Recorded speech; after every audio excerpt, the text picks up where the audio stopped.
What if I told you that the championship just exploded wide open in Texas because after what we just witnessed at the Circuit of Americas, we now have a three-way title fight with just 5 races left? Max Verstappen just pulled off a perfect weekend in Austin, pole position, sprint win, and lights to flag Grand Prix victory. Meanwhile, Oscar Piastri, he is watching his 104 points lead from 5 races ago shrink to just 40 points. And Lando Norris, he's caught in the middle, fighting both his teammate and Max. Look, I'm gonna break down everything that happened, from the opening lap drama to the epic battle between Leclerc and Norris, the Sainz-Antonelli crash, and every single team that has something to think about heading into Mexico. This race had it all, and you need to see why this championship is about to get absolutely mental. Let's dive in. Okay, so lights out in Austin, and immediately Max does what Max does best. Perfect reaction time, covers the inside line, and boom, Lando's momentum is completely shut down. But here's the problem for everyone else. While Leclerc sneaks past Norris into second, Max is already gone. By lap 5, he has a 3-second lead. By lap 20, 7 seconds. And by lap 30, over 10 seconds. This is the scary part, right? Because Max kept saying before the race, McLaren has better long run pace, the heat will suit them. Nope, that was all mind games. The Red Bull was absolutely perfect in the heat, and Max never put a wheel wrong. And you know what? Credit where it's due.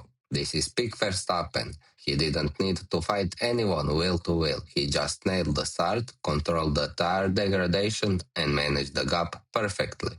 This was his 7th US Grand Prix podium and his 5th victory in Austin, a new record for this circuit. And get this, he scored 33 points this weekend between the sprint race, and meanwhile Piastri scored just 10. That's a 23-point swing in one weekend. The championship math is insane now. Piastri leads with 346 points, Norris has 332, and Verstappen has surged to 306.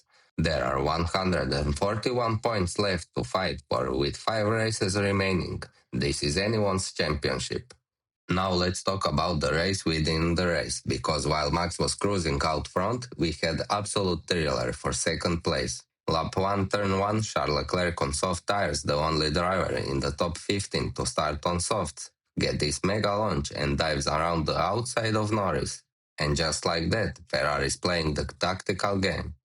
Here's the genius move. The soft tires gave Leclerc just enough grip to stay ahead of Lando for 20 laps, and while they're battling, Verstappen is building a gap that becomes impossible to close. Lap 3 and 4, Norris has a half tries at turn 12, but Leclerc shuts the door. Lap 15, Norris gets alongside through turn 12 and to turn 15, but again, Charles holds him off. And here's the killer. While they're fighting, Lando picks up 3 track limit warnings and gets shown the black and white flag. That means if he goes off track one more time, he gets 5-second penalty. His race for the win is basically over at this point because he's got to drive with one eye on the track limits and one eye on Leclerc. But finally, on lap 21, Norris gets the move done. He gets close enough at turn 11, uses DRS down the back straight, and sweeps past Leclerc before turn 12. Clean, decisive, done.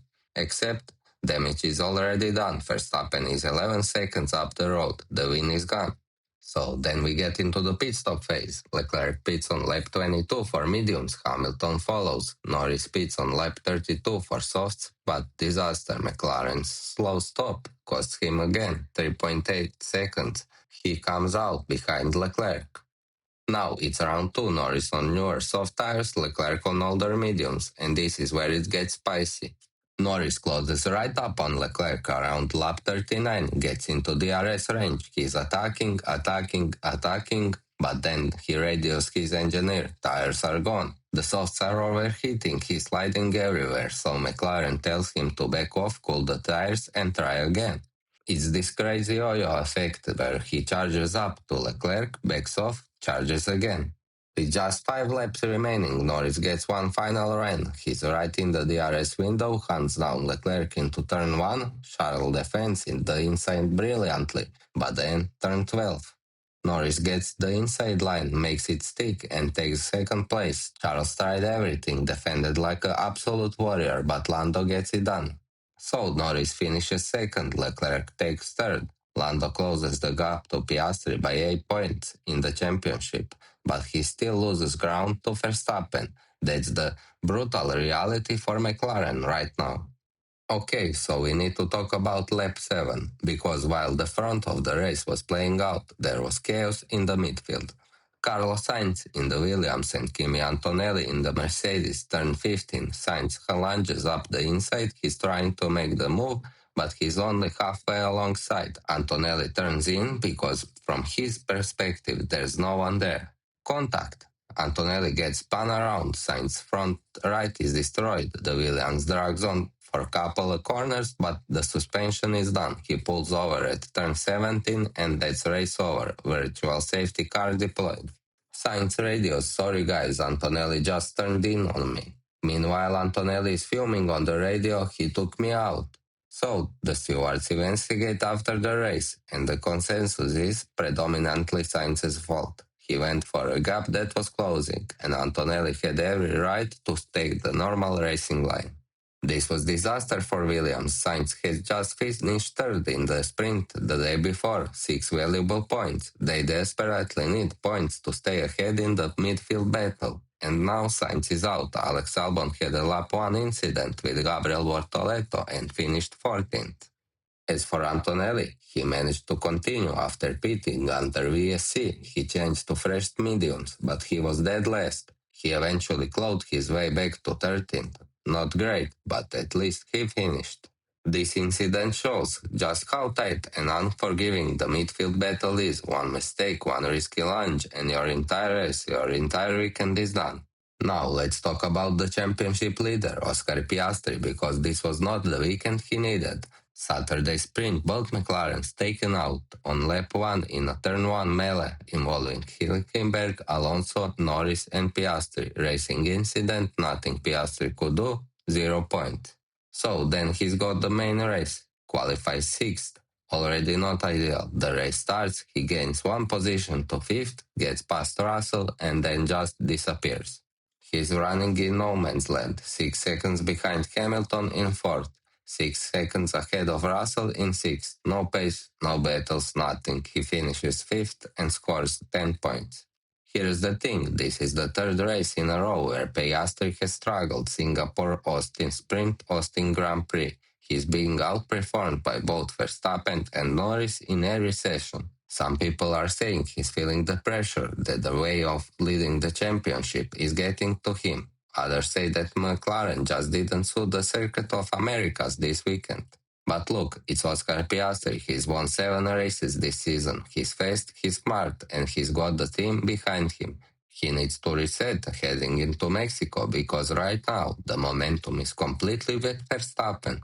The lead is down to 40 points. That's less than 2 race wins. This championship is wide open. Let's give some love to Ferrari because they had a brilliant weekend in Austin. Charles Leclerc third place after the mega battle with Norris. Lewis Hamilton fourth place, his best result in weeks. That's 27 points combined for the Scuderia. Meanwhile, Mercedes only scored 8 points, Russell 6th, Antonelli 13th. That means Ferrari has now close to winning 7 points of Mercedes in the Constructors' Championship. 7 points, that's nothing to beat 5 races to go. And here's the key, Ferrari's race pace on both compounds looked really strong.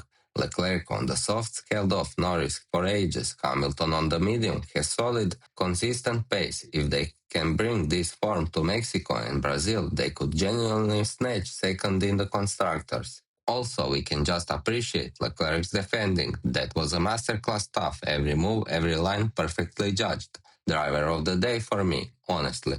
Red Bull is back, and they're back at a perfect time. Max wins the race, Yuki Tsunoda finishes 7th, his best result of the season. That's 34 points for Red Bull in one race. They're now 4th in the Constructors with 331 points, just 3 points behind Ferrari in 3rd. If they keep this up, they could just jump Ferrari and Mercedes by season's end. And think about the timing. We're heading to Mexico and Brazil next, the two tracks where Red Bull has historically been very strong. High altitude in Mexico, Red Bull loves that. If Max can win both of those races and Piastri keeps struggling, Max might actually pull one of the greatest championship comebacks in F1 history. He's gone from 104 points behind to 40 points behind in just 5 races. Mercedes had a race to forget, and for a team fighting to hold second in the constructors, that's a problem. George Russell qualified fourth, started fourth, finished sixth. No real battles, no drama, just there. He scored 8 points, which is fine, but it's not enough when Ferrari is breathing down your neck. Kimi Antonelli qualified 7th, got involved in that lap 7 collision with Sainz and finished 13th, 0 points. Mercedes brought upgrades to this race, rear wing adjustments, mirror stay modifications, but they didn't show the pace to fight with Red Bull or Ferrari. That's worrying. They're still second with 341 points, but Ferrari is only 7 points behind now. If they don't turn around in Mexico, they could lose that P2 spot, and for a team like Mercedes, that would be a massive blow. Aston Martin had a quiet but solid race. Fernando Alonso finished 10th, grabbing the final point. Lance Stroll was 12th after a 5-place grid penalty for causing a collision in the sprint. Alonso now has 37 points on the season. Stroll has 32. They're 7th in the constructors' standings with 69 points, but they're 3 points behind Racing Bulls in 6th. Haas has brought a big upgrade package to Austin. Floor changes, rear wing tweaks, side pod inlet modifications, and it kinda worked. Oli Berman finished 9th after a scary moment where he spun at turn 15 while battling Tsunoda. Thought he was done, but he held on to 9th and grabbed 2 points. Esteban Ocon, not so lucky, qualified 17th, but finished 15th, 0 points. Tough weekend for the Frenchman. Haas is 8th in the constructors with 48 points. They're trying to catch Aston Martin, but it's a tough battle. Disaster race for Williams. Sainz out on lap 7 after Antonelli crash. Albon had lap 1 incident with Bortoleto, dropped to the back and finished 14th. 0 points. They're 5th in the constructors with 111 points, but they need to score consistently if they want to hold that position. This was a huge missed opportunity. Sauber had a roller coaster weekend. Nico Hülkenberg qualified 4th in sprint qualifying mega lap, but then got caught up in the turn 1 sprint crash and finished 13th. In the main race, he qualified 11th, raced clean and finished 8th. 4 points, huge for Sauber. They are 8th in the constructors with 59 points, just ahead of Haas. Gabriel Bortoleto had a tougher time. Lap 1 contact with Albon, finished 18th, still learning, still adapting.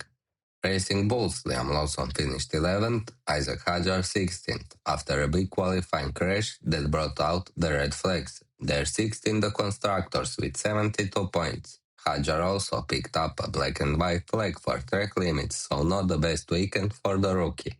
And finally, Alpine, Pierre Gasly finished 19th, brutal. Franco Colapinto was 17th, 0 points between them.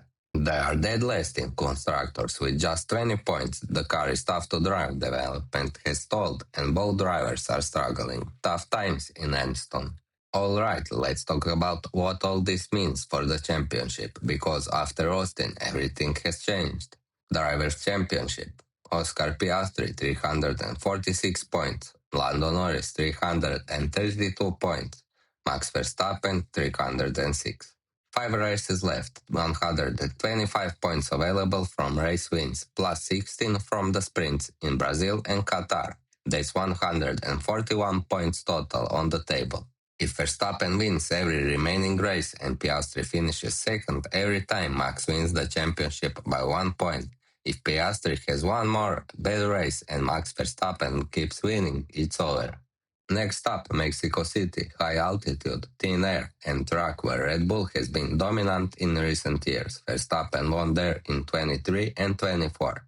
If Max wins in Mexico and Piastri finishes 5th or lower again, the gap shrinks to under 30 points. Then we've got Brazil with another sprint, Las Vegas, Qatar, and Abu Dhabi.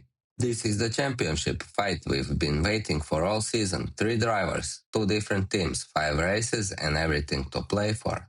Look, the 2025 US Grand Prix will be remembered as the race that changed everything. Verstappen's dominant, Leclerc's brilliant defense, Piastri's struggles, the Sainz-Antonelli crash, Ferrari closing in on Mercedes, this had everything. But the biggest takeaway, this championship is absolutely wide open. We thought Piastri had it locked up a month ago. Now it's anyone's game. I cannot wait for Mexico. If you're not hyped for the rest of the season, I don't know what to tell you. This is F1 as its absolute best. If you enjoyed this breakdown, smash that like button, subscribe if you haven't already, and drop a comment telling me who do you think wins the 2025 championship. Is it Piastri holding on, Norris making the comeback, or Verstappen completing the ultimate resurgence? And if you want to see my reaction to Mexico GP next week, make sure you hit that bell icon so you don't miss it. Thank you for watching, and I'll see you at the next race.